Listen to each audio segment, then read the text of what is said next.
we have breaking news from the Middle East. There are reports, as we come on the air, that Iran's supreme leader, Ayatollah Ali Khamenei, has been killed in today's joint attack by the United States and Israel. This is being attributed to a senior Israeli official, and a major Israeli broadcaster is reporting that Prime Minister Benjamin Netanyahu has been shown a photo said to be Khamenei's body. Ayatollah Ali Khamenei has been Iran's supreme leader since 1989. If confirmed, this would be extremely significant. He is widely regarded as one of the longest-serving autocratic leaders in the region. The 86-year-old previously served as Iran's president, and for decades he has held decisive control over Iran's foreign and military policy, including its nuclear program.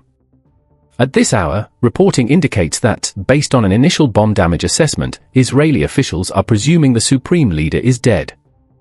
That is the most precise language being used publicly, presumed dead, based on what they say they've seen so far.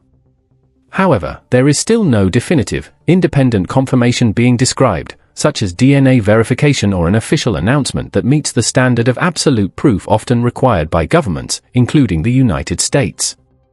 Earlier today, Prime Minister Benjamin Netanyahu made an oblique reference in a speech, suggesting that signs are the Ayatollah is no more. Meanwhile, images aired from the location believed to be involved show smoke rising from the top of a compound where he was thought to have been. Even with these reports, some officials are urging caution, questioning whether he would have been in such an obvious location given the high tensions. So, while the reporting is escalating, confirmation remains incomplete. If the Israeli government's assessment proves accurate, the implications would be enormous. Khamenei has been viewed as the central institutional figure of the Iranian regime, its ideological backbone and the primary symbol of resistance against the United States and Israel. His death would immediately raise urgent questions about succession, internal stability, and who would take power next.